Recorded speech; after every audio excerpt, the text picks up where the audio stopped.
nous allons y aller. Comme je vous le disais, ce deuxième rendez-vous, mon nom est Maxime Rabillet, je suis journaliste chez Supply Chain Magazine. Je n'ai pas vocation à tenir l'estrade pour cette conférence, mais je vais donc laisser de la place à nos deux intervenants de cette conférence qui portera sur des problématiques de jumeaux numériques pour bâtir une supply chain résiliente. C'est en tout cas le titre. Donc une intervention qui va associer Cyril Guesch, qui est VP Sales et Operation Planning du groupe Thales, et Eric Leveugle, qui est Global Sales VP de Delmia au sein de Dassault Systèmes. Bonjour à tous, je m'appelle Eric Leveugle, je représente la société Dassault Systèmes et aujourd'hui je suis avec Cyril Guesch, SVP Supply Chain du groupe Thales, qui partagera avec vous le point de vue d'un grand industriel français de classe internationale. Tous autant que nous sommes, probablement, si nous sommes ici aujourd'hui, c'est pour parler d'un sujet d'actualité qui anime beaucoup de débats un peu partout, sur la notion de résilience de la supply chain. Pour ceux d'entre nous qui avons quelques années de recul, ce sujet n'est pas complètement nouveau. En revanche, de moi, c'est le point de vue de Dassault Systèmes que nous allons essayer de partager avec vous aujourd'hui. Il a pris une toute autre coloration depuis maintenant quelques petites années, notamment dans le contexte d'un certain nombre d'éléments de conjoncture économique, politique, réglementaire pour certaines industries, et ont donné, ce faisant, une coloration toute particulière au sujet et, de notre point de vue, un besoin de revoir un certain nombre de fondamentaux liés à la façon dont certaines supply chains, dans leurs écosystèmes respectifs, ont été amenées à être envisagées depuis maintenant 2 à 3 décennies. C'est ce que nous allons essayer de partager avec vous et nous allons tenter de vous amener à comprendre d'où vient notre point de vue et ce que cela peut sous-entendre pour vos entreprises respectives. Quelques éléments de perspective, juste pour s'assurer qu'on a la même vision du monde dans lequel nous vivons et en quoi cela peut être amené à impacter l'ensemble des supply chains dans les différentes entreprises et dans les différentes industries. Ce que ça peut vouloir dire en termes de solutions et en termes d'exigences. Nous allons partager avec vous un scénario qu'on appelle en bon français un use case, pris au hasard dans une industrie et qui a pour but de vous faire toucher du doigt de façon aussi concrète que possible ce que nous sous-entendons au travers des principes et de la vision que nous allons partager avec vous. Ce scénario fait l'objet d'une démonstration qui est visible sur notre stand.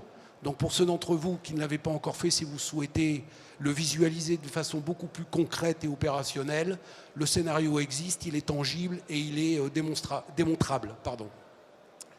Et nous récapitulerons enfin. Tout au long de la présentation, je serai amené à donner la main à Cyril pour qu'il partage le point de vue d'une société, en l'occurrence la société Thales, et de telle sorte que vous n'ayez pas seulement la voix d'un offreur, ce que nous sommes dans ce contexte, mais aussi l'expérience d'un grand industriel. Comme je le disais, il y a un certain nombre d'éléments de conjoncture, en particulier ces 3-4 dernières années, qui ont particulièrement impacté la façon dont certaines industries, certains écosystèmes ont pu concevoir leur supply chain depuis un certain nombre d'années.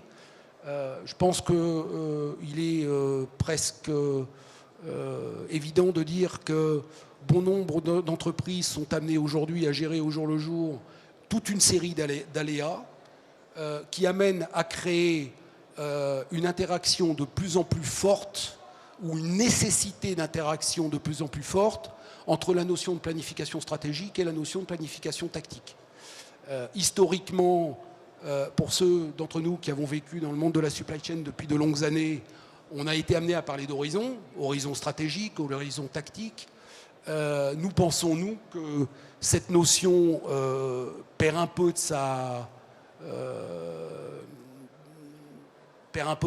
de sa réalité, si je puis dire, dans la mesure où l'interaction entre les deux typologies d'horizon et les deux typologies de prise de décision sont de plus en plus interactives ou ont besoin d'être de plus en plus interactives. Dans ce contexte, il y a un certain nombre d'éléments nouveaux ou plus critiques aujourd'hui qui n'ont pu l'être dans le temps, qui méritent d'être soulignés avant de plonger dans ce que pourrait être une façon de les aborder. Le premier élément, c'est la notion d'écosystème.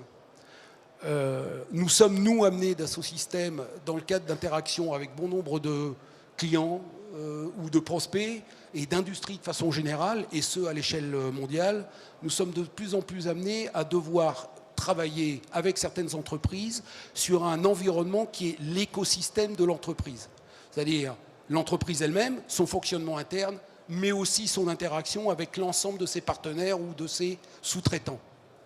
Cette notion d'écosystème devient critique de notre point de vue et ne peut pas être oblitérée, ne peut pas être omise, car ça pourrait induire à louper ou à ne pas adresser de façon suffisamment précise l'impact de cet écosystème sur le fonctionnement et sur la performance des entreprises que vous pouvez éventuellement représenter.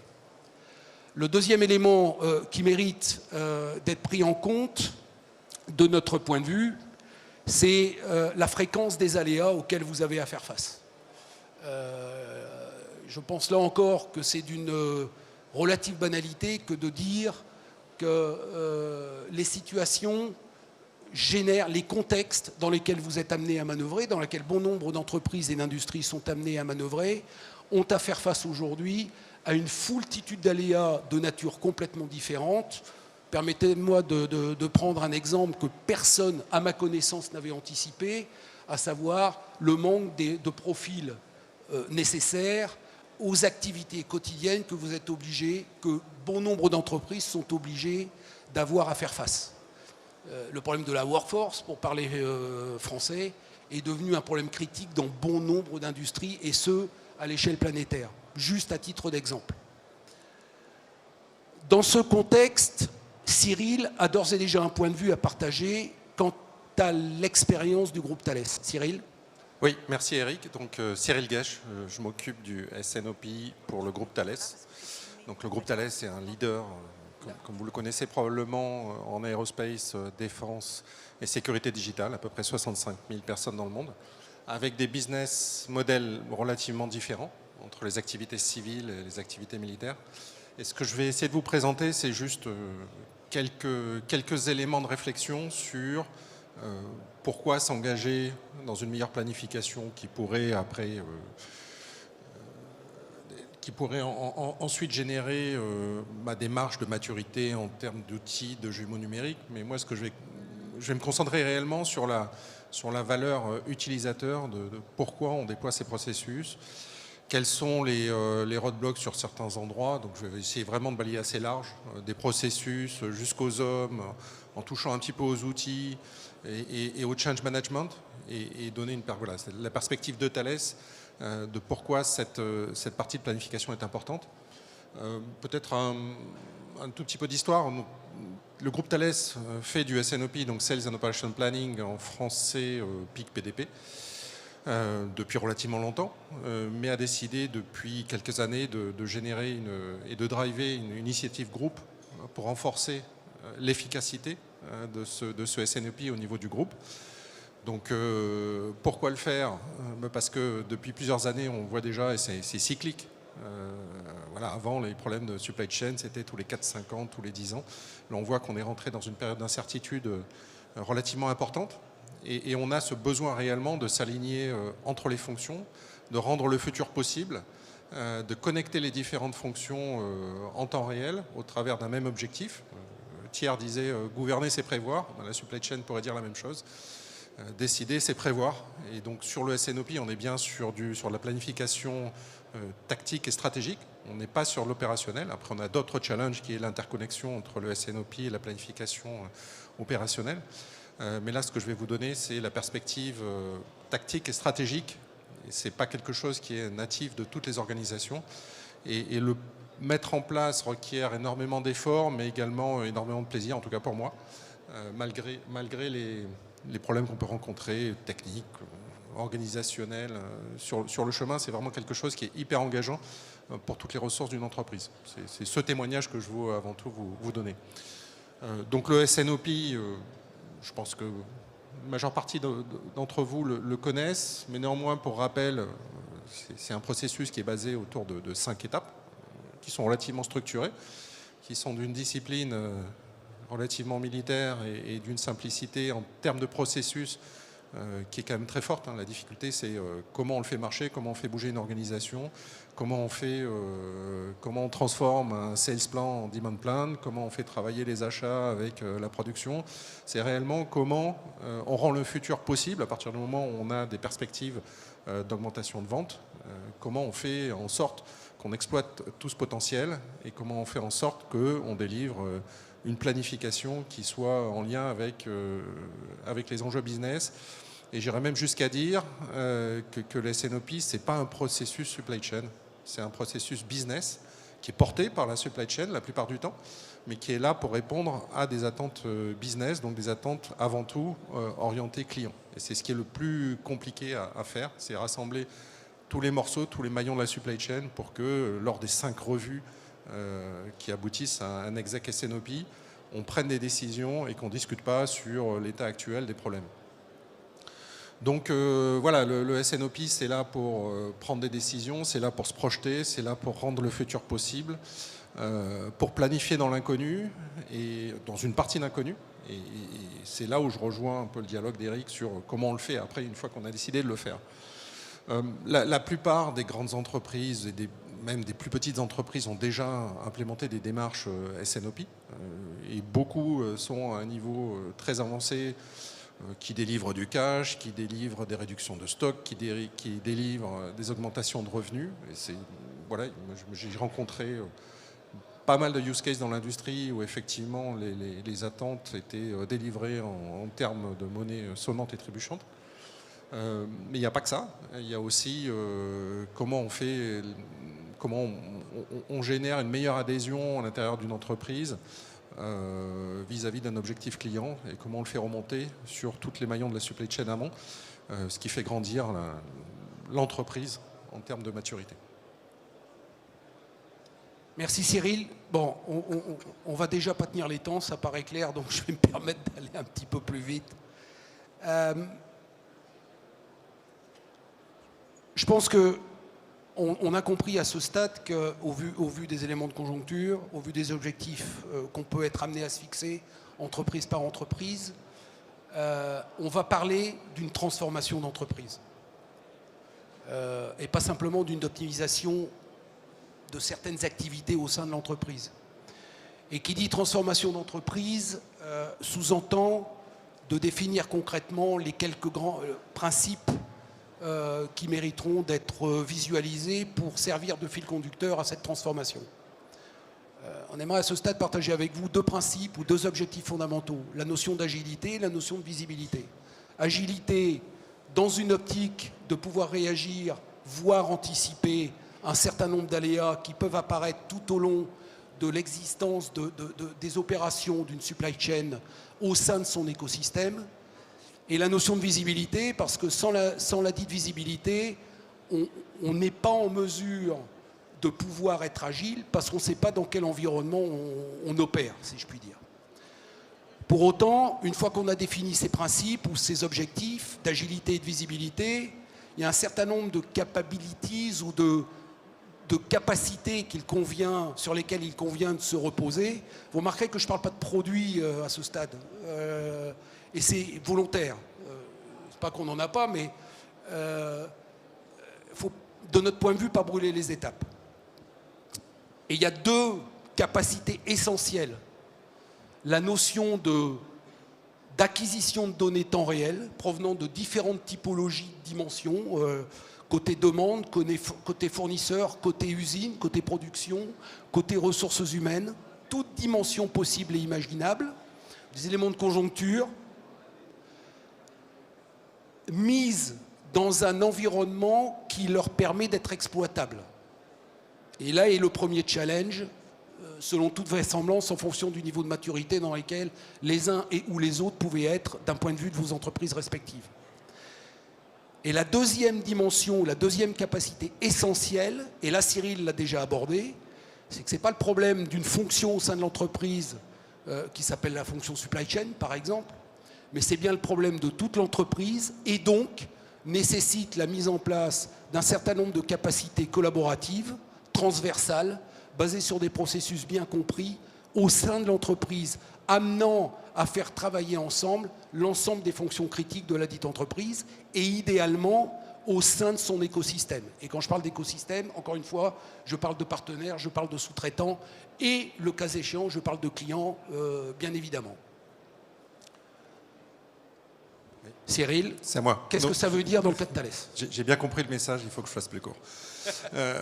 Donc ça, c'est une illustration, enfin ça vient de notre expérience et pour avoir un peu navigué dans l'industrie, je ne l'ai pas vu beaucoup ailleurs. Donc ça pourrait peut-être en aider certains à se dire, mais finalement la planification, tout ce qu'on voit, le PIC PDP, le SNOP, voire les outils de simulation, est-ce que c'est valable pour moi? Parce que moi j'ai quand même un business qui est un peu spécial.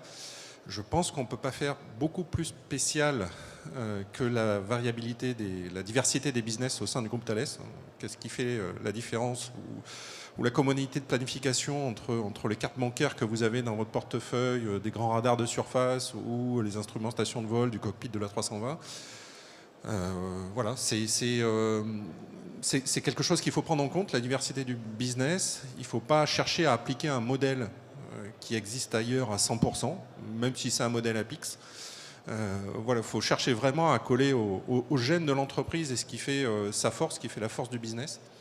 Et ce qu'on a cherché à faire, parce qu'on a quand même 32 business lines dans le monde, qui sont assez diverses au niveau géographique, au niveau produit, c'est à créer ce qu'on appelle des clusters. Donc, les clusters, en fait, c'est une identité de business qui partage des choses communes sur la gestion de la demande, sur la gestion de l'ingénierie. Certains sont 90% ingénierie, d'autres le sont à 10%. Donc après, au niveau de planification, on est plutôt soit sur des planifications de ressources, des ressources ingénierie de très haut niveau qui sont très compliquées à faire et surtout qui sont en manque on est en manque quand même de compétences au niveau mondial, il y a une guerre de talents sur ces sujets-là, ou la planification des ressources industrielles, qu'après, voilà, est-ce qu'on doit faire des CAPEX, est-ce qu'on doit sous-traiter, du make or buy? On n'a pas du tout les mêmes problématiques entre les différentes business lines. Donc ce sont les caractéristiques industrielles. Voilà. Est-ce que c'est du pur make to stock, évidemment? Est-ce que c'est en général, on mélange une partie ingénierie et make to stock, ou est-ce que c'est vraiment de l'engineering to order? Et à partir du moment où on a dit ça, quelle est la commonalité d'un SNOP, d'une activité purement ingénierie avec une activité qui est aux trois quarts production? Quels sont les types de volumes et quel focus, quel point d'attention doit avoir la boucle de planification? Et ça, on le retrouve partout. C'est pas seulement du SNOP, mais dans la gestion des ressources, dans la gestion des priorités qu'on donne au RH pour recruter des personnes, dans l'attention qu'on met sur les CAPEX, dans le type d'outils qu'on utilise. On ne va pas forcément utiliser le même type d'outils, même si on force quand même à une convergence, mais on va chercher à utiliser la même logique. On va chercher à utiliser le même référentiel. Donc après, en termes de processus, qu'est-ce que ça veut dire? Ça veut dire qu'on commence par des gènes communs, par un langage commun au niveau global entre toutes les business units qui est relativement simple, et ensuite on décroît par strate décroissante et d'accroissement de complexité du processus. On arrive à créer des communalités autour d'un cycle commun, d'un socle commun, ce qui fait qu'aujourd'hui, les SNOP leaders qui gèrent les différentes SNOP font partie de la même communauté, partagent ensemble des bonnes pratiques, et on en arrive à des collaborations qui sont assez poussées sur ces sujets. Donc voilà, c'est possible de faire du SNOP dans des environnements très différents, et même à l'intérieur d'une même entreprise avec des business lines très différentes. Transformation, pour autant, les uns comme les autres, entreprise par entreprise, avez votre propre legacy, vous avez votre propre existence. Donc, à ce stade, le message est de dire que néanmoins, dès lors qu'on visualise une transformation de cette nature, il faut prendre en compte un certain nombre de réalités qui sont le monde dans lequel vous vivez, les systèmes avec lesquels vous vivez, les contraintes auxquelles vous avez à faire face au jour le jour. Donc ce n'est pas une transformation, on balaye tout d'un revers de la main et on reconstruit un monde nouveau, ça on n'y croit pas, c'est pas pragmatique. En revanche, il faut prendre en compte un certain nombre de réalités dans lesquelles vous manœuvrez d'ores et déjà. Une fois qu'on a dit tout ça, on peut se dire, mon Dieu, est-ce à ma portée? Est-ce jouable? Est-ce envisageable? Et comment on s'y prend? Et on a donc ressenti, nous, d'Assosystèmes, le besoin de proposer un cadre en 5 phases. Chacune de ces phases correspond à un niveau de maturité relativement différent et à des préoccupations et des priorités qui peuvent ne pas être identiques, qui peuvent être complémentaires. Donc il n'est pas question de dire dans cette planche qu'il faut passer par la phase 1, puis la 2, la 3, la 4, la 5. Encore une fois, chaque phase a sa propre réalité, elle a sa propre finalité. La plus aboutie de notre point de vue étant la phase 5, c'est principalement le message que je vais tenter de partager avec vous. Les phases 1, 2, 3 sont des phases relativement connues pour les gens qui font de la supply chain depuis un certain temps, hein, puisque la phase 3, c'est grosso modo un SNOP. La phase 4, c'est un SNOP dans le contexte de l'écosystème dans lequel vous œuvrez, ce qui commence à devenir plus rare ou moins fréquent. Et la phase 5, restez avec moi s'il vous plaît, vous allez bientôt découvrir ce qu'on pense qu'elle est et ce qu'on pense qu'elle devrait être. Donc, au sein du groupe Thales, bon, on peut utiliser beaucoup de types de segmentation, mais on a à peu près la même approche. Ce qui fait la maturité d'un process SNOP, c'est la capacité de l'entreprise à intégrer les acteurs de l'entreprise autour d'une chaîne de valeur commune et à connecter les dots autour de besoins clients. Donc, on voit bien effectivement qu'on a plusieurs types de maturité. Alors nous, suivant les niveaux de maturité de l'entreprise, on ne dit pas il faut être à tel minimum pour commencer le SNOP. Le SNOP, tout le monde en fait, même ceux qui ne l'ont pas dans leur organisation. On livre tous des clients, on planifie tous. C'est juste que si on veut aller à la prochaine étape, est-ce qu'on peut se permettre de perdre autant d'argent, de perdre autant de temps, de perdre autant de focus client et donc de ne pas mettre un accent spécifique sur le SNOP de manière à franchir les différentes étapes de maturité. Et les étapes de maturité SNOP telles qu'on les voit, c'est avant tout une maturité d'entreprise. Ce n'est pas tellement une maturité de process ni même une maturité de supply chain parce qu'encore une fois, on fait collaborer des gens qui ne sont même pas dans la supply chain, on va dire, au point de vue organisationnel. Hein. Je pense aux ventes, je pense aux RH. Voilà, c'est vraiment comment on fait monter la maturité de la supply chain. Donc plusieurs étapes. Effectivement, l'étape ultime, c'est la collaboration externe avec les clients, avec les fournisseurs. Mais par contre, pour chaque étape, c'est ce que j'ai essayé d'illustrer un peu à droite, on maintient, on fait un assessment de justement cette capacité de l'entreprise à intégrer toute la chaîne de valeur qui part du besoin client, du besoin des plans marketing, des plans de vente, des plans de supply, et ensuite de la structuration du meeting, des différents meetings qui vont aboutir à des prises de décision par des leaders business. Et ça, on peut le commencer à n'importe quel niveau. Donc à chaque niveau, on peut donner un niveau de maturité cible. Et l'important, bien sûr, c'est avant tout là où on compte se projeter. Donc c'est la roadmap d'amélioration. C'est qu'est-ce qu'on met en place. Et souvent, ce qu'on voit dans ce qu'on met en place, c'est pas une fois qu'on commence à implémenter des groupes de travail avec les opérationnels, on est vraiment on ouvre la boîte de Pandore de tout ce qui ne marchait pas jusqu'à présent, et donc on va trouver des gestions RH, on va trouver des outils de planification, on va trouver de l'efficacité des meetings, des data, et voilà, pour moi le SNOP c'est avant tout un projet d'entreprise qui consiste à vraiment connecter la chaîne de valeur en vue de satisfaire le besoin client. Ah, un aléa. Ah voilà. Je vous l'ai dit, 5 phases.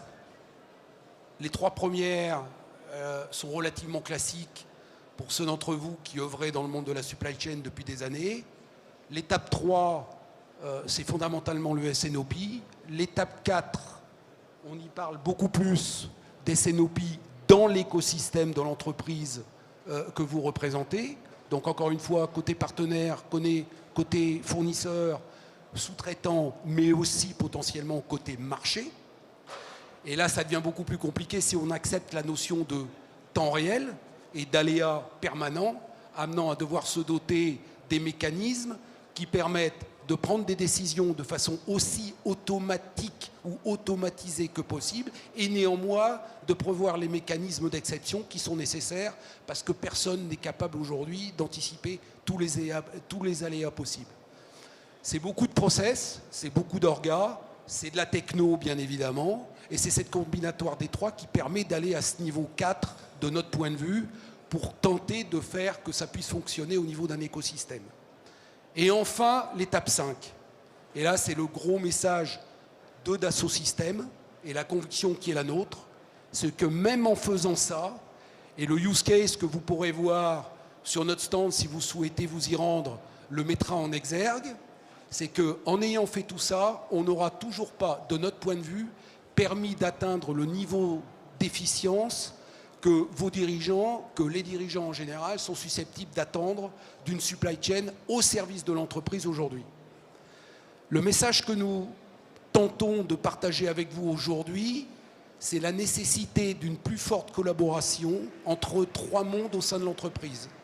Le monde du produit, le monde de la production et le monde de la supply chain, le tout rendu possible par une plateforme de collaboration qui permet d'intégrer et de faire interagir ces trois mondes en temps réel ou de façon continue au sein du cycle de vie de l'entreprise.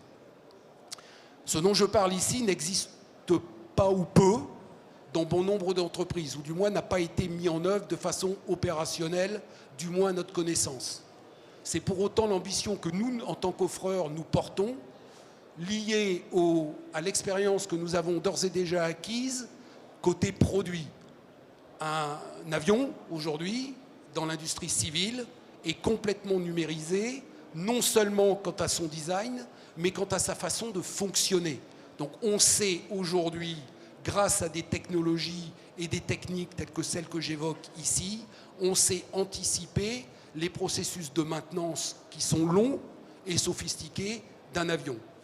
Ce que nous essayons de faire, la vision que nous partageons, c'est de propager ces disciplines, ce savoir-faire à toute typologie de système.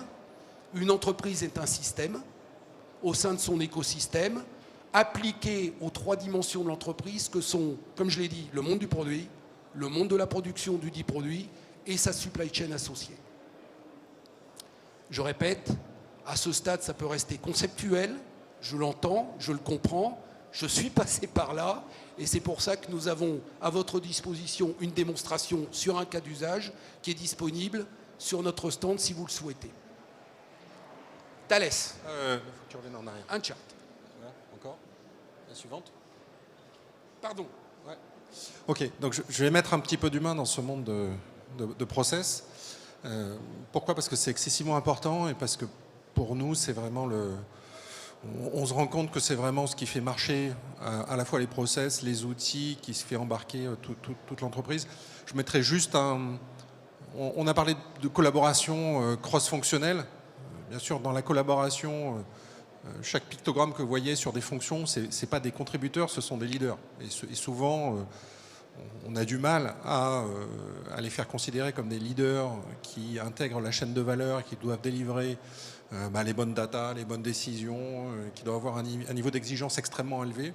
Mais l'ensemble ne dépend presque que d'une seule chose, mis à part toute l'organisation de l'entreprise, le buy-in, le sponsorship, du top management, c'est le SNOP leader. Le SNOP leader, par définition, c'est un leader. Et voilà ce que je voulais partager avec vous, c'est que c'est parfois difficile d'implémenter la théorie. Un SNOP leader, c'est quelqu'un qui est positionné au bon niveau, qui a un niveau de leadership extrêmement élevé, qui a un niveau de technicité extrêmement élevé. Et c'est lui ou elle qui va faire en sorte que la planification moyen-long terme se passe sans anicroche et qu'on en arrive à des processus fluides où on prend des décisions en exec SNOP sur le futur du business de l'entreprise ou de la business line. Et investir sur ce type de population, c'est extrêmement important. Alors c'est facile à faire, c'est facile de nommer quelqu'un en disant bon bah tu faisais ça et puis en plus tu vas faire SNOP leader parce qu'il y a un truc qui s'appelle SNOP dans l'entreprise. C'est pas comme ça que ça marche. Et si on veut franchir, comme a montré Eric, l'étape 3, l'étape 4, l'étape 5, On ne le fera pas sans investir sur les personnes. Les personnes, c'est l'ensemble de l'écosystème et spécifiquement sur le SNOP Leader, c'est lui qui va construire la crédibilité de l'entreprise, la crédibilité du SNOP au sein de l'entreprise. Ouais, prochain. Maintenant, au niveau approche, comment au sein d'un groupe comme le nôtre, et après bien sûr avec des focus qui sont plus ou moins adaptés suivant les business lines, on en arrive à déployer un mode de planification avancé ou du moins monter la maturité.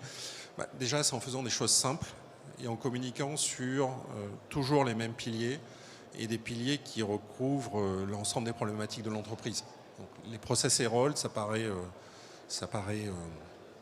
simple à dire.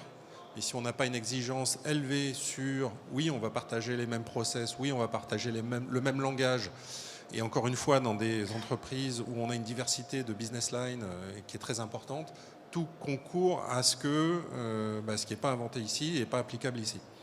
Donc ne rien lâcher sur...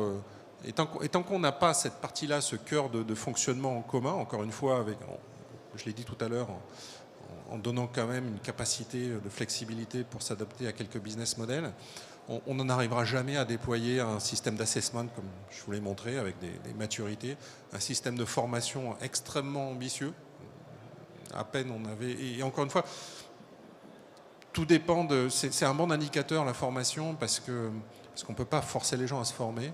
Mais par contre, c'est un bon indicateur de est-ce que la mayonnaise a pris, est-ce que j'ai suffisamment montré la valeur au sein de l'entreprise, est-ce que je donne une perspective stratégique ou pas. Parce qu'on a vu qu'on a conçu une dizaine de formations différentes sur tous les modules, pas seulement SNOP, le demand, le forecast, le capacity management.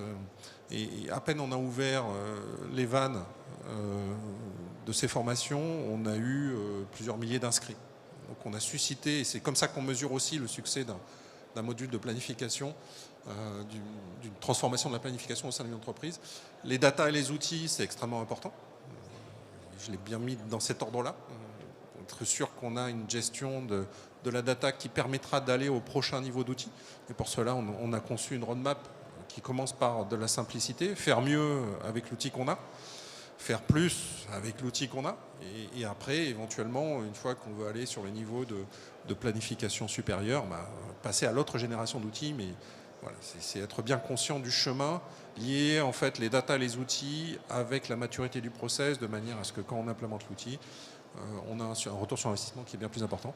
Et la performance, c'est être conscient et communiquer sur ce qu'on délivre, parce que voilà, on est là aussi pour délivrer certains indicateurs financiers, non financiers. On va en voir quelques-uns après. Donc oui, on délivre de la performance.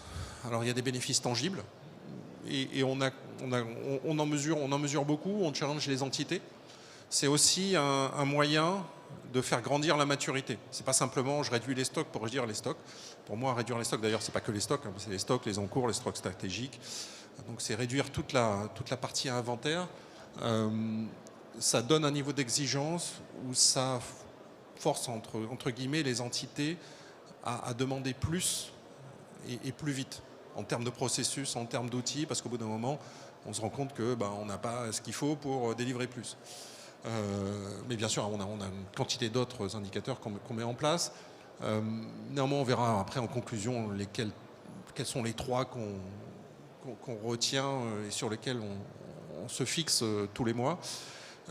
Les bénéfices intangibles sont excessivement importants.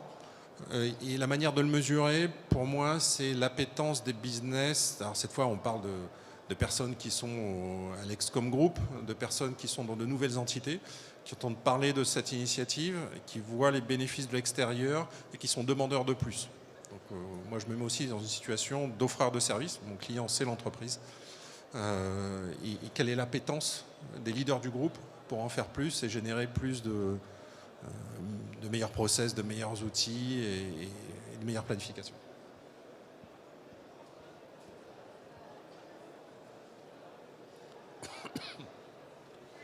Je vous ai parlé de la phase 5, donc qui est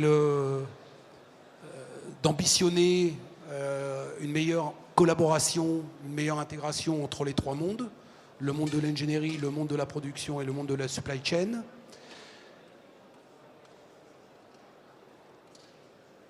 Et ceci nous amène à ce stade à nous dire, ok, ambition légitime ou pas, mais si tel est le cas, comment on s'y prend? Parce que probablement certaines de vos entreprises ont déjà tenté une aventure de cette nature, ont peut-être partiellement réussi tout court, échoué. Notre conviction en ce qui nous concerne, et c'est la fondation qu'on propose, est de considérer la construction et le développement de ce qu'on appelle des jumeaux virtuels.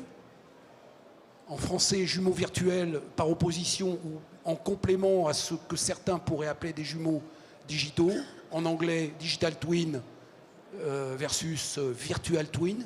Donc nous, notre conviction est d'essayer d'aider les entreprises à bâtir des jumeaux virtuels des trois mondes et de les rendre interactifs grâce à une plateforme de collaboration qui leur permet d'échanger de façon continue, voire temps réel, afin de mettre en place les principes et les objectifs dont on parle depuis le début de cette présentation.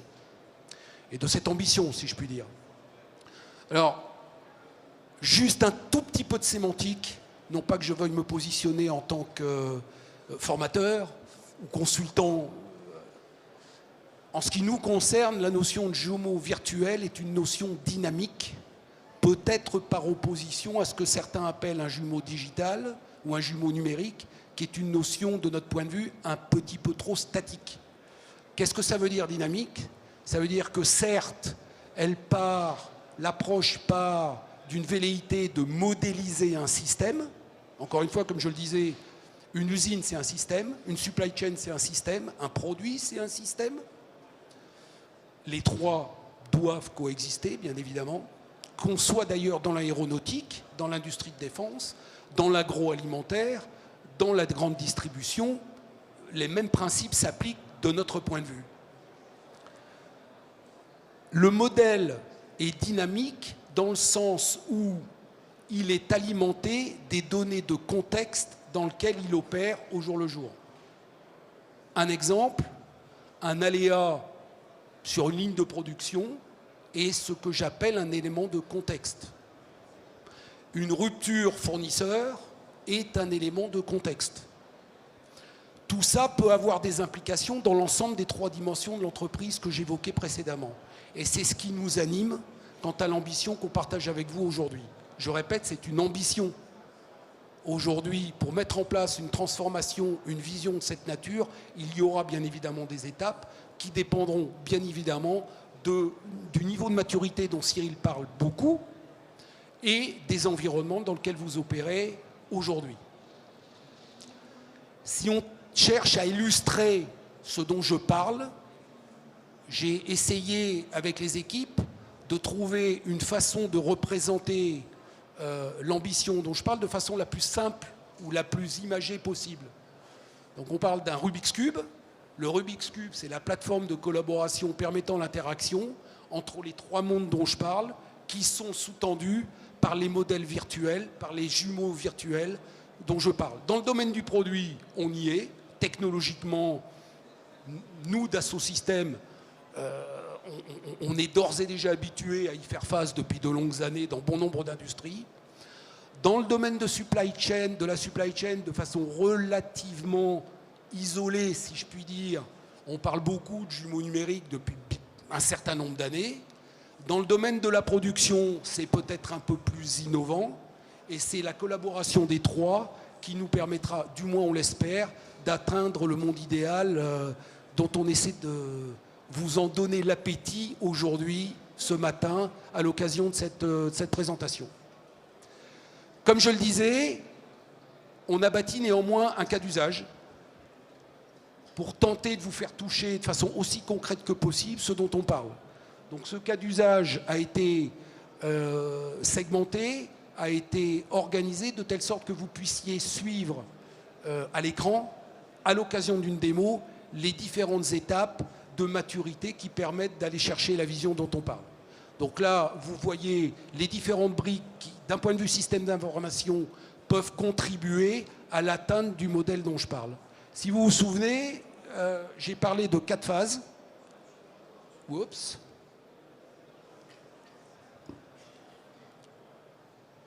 Quand on est à la phase 4, c'est-à-dire un SNOP dans son élément de contexte qui est l'écosystème, il y a d'ores et déjà des aléas potentiels qui sont susceptibles de venir perturber le fonctionnement d'une supply chain au sein d'une entreprise et de son écosystème. C'est les points rouges qui sont identifiés ici. Parmi tant d'autres, il pourrait y en avoir d'autres. Et c'est ce qui nous a amené, nous, à penser que cette vision ultime d'une plus grande intégration entre le monde du produit, le monde de la production et le monde de la supply chain est devenu pertinent et est un objectif qu'il convient de tenter d'atteindre. Et c'est ce qui amène à ce paysage, si je puis dire, ce landscape en anglais, d'un point de vue système d'information, qui bien évidemment ne se construira pas en une seule étape, c'est évident.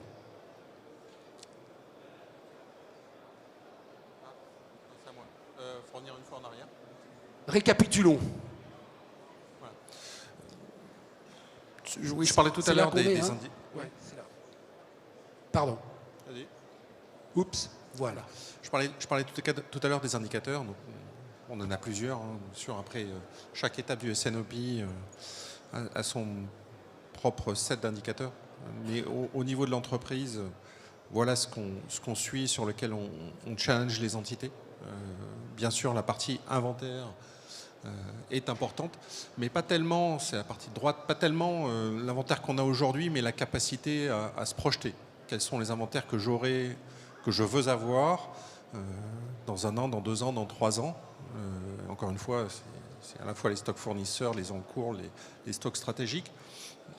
Donc c'est lié aussi à l'efficacité de production, l'efficacité d'approvisionnement, en fonction du taux de service que je veux avoir, en fonction d'une multitude de paramètres ou des marchés que je veux maintenir ou que je veux gagner. Et la partie inventaire, beaucoup de gens la mesurent, la partie projection d'inventaire est déjà beaucoup plus compliquée à faire. Et pour le coup nécessite quand même pas mal d'outils et une maturité de processus. La capacité à générer des prévisions fiables, c'est le premier point d'entrée et c'est effectivement des éléments qui permettra ensuite de faire fonctionner les rouages de la planification, sachant que là, les challenges qu'on a à relever, c'est déjà, est-ce qu'on a un plan de demande dans l'entreprise? Est-ce qu'on a plusieurs scénarios? Parce que dans votre entreprise, chaque fonction partage le même plan de demande. J'espère que oui, mais ce n'est pas du tout le cas partout, à tous les moments, et ce n'est pas du tout quelque chose qui est... sur lequel on s'assure d'avoir une qualité parfaite mois après mois. Donc c'est quelque chose sur lequel il faut se battre de manière complètement native, de manière à anticiper toute la partie livraison client. Et bien sûr, le dernier, mais quasiment le plus important, c'est la capacité à livrer le client au bon moment, que ce soit des livraisons physiques ou des livraisons ingénierie. On mélange les deux indicateurs. Et là aussi, c'est la capacité à se projeter. Quel taux de livraison client je veux avoir, quel taux de satisfaction client je veux avoir. Et c'est avant tout pour ça qu'on fait de la planification, même si c'est une version un peu simple de l'ensemble des KPI et de la valeur qu'on délivre via une meilleure planification. Et la dernière slide. Ensuite,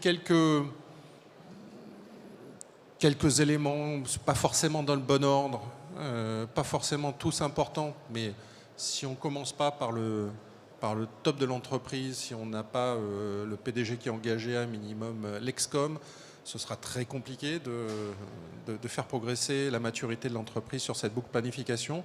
Pas parce que c'est compliqué en tant que tel, en termes de processus, mais parce que ça demande de générer énormément de changements à l'intérieur de l'entreprise, pour changer les modes de travail, pour faire en sorte que les gens sortent de leur zone de confort, collaborent plus et atteignent un niveau d'excellence. Vous voyez, si on part d'un niveau 2, passer d'un niveau 2 à un niveau 4 et 5, c'est une vraie révolution au sein de l'entreprise. Et ça demande un commitment à un niveau extrêmement élevé. Et ensuite, on a bien sûr parlé un même langage, avoir des processus communs, avoir une exigence dans les données qu'on remonte et pas simplement avoir des réunions qui se passent tous les mois.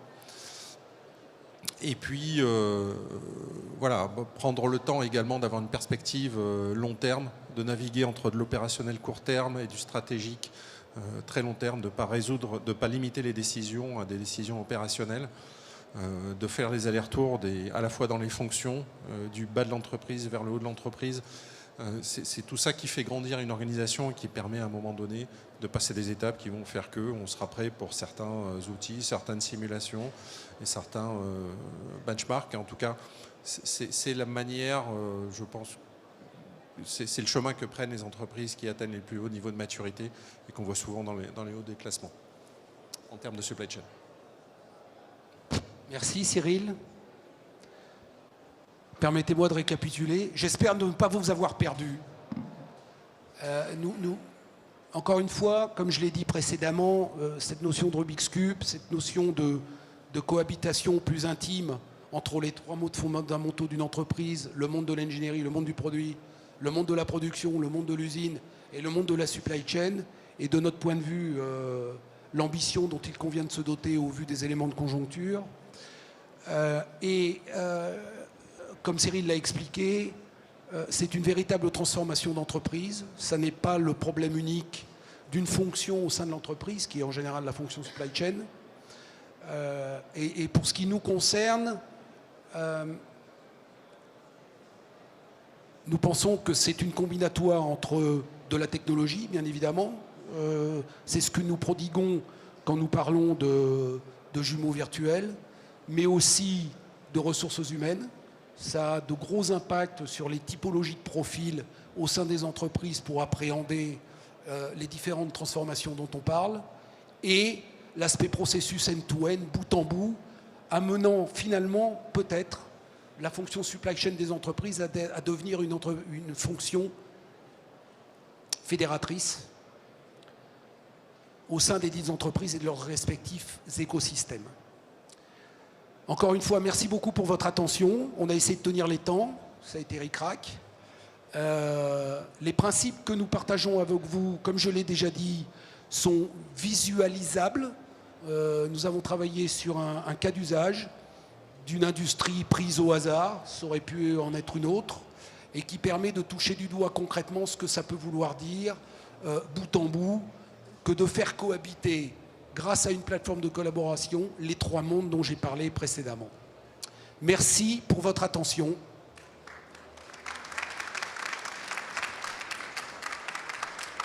Et merci messieurs pour ces réflexions dont on aura bien compris les visées à la fois stratégiques et tactiques. Alors nous n'avons plus de temps pour la phase de questions-réponses. Je note en tout cas moi le recadrage de mon titre où je faisais référence aux jumeaux numériques, et donc on a bien compris la version dynamique qui soutenait cette réflexion qui est le jumeau virtuel.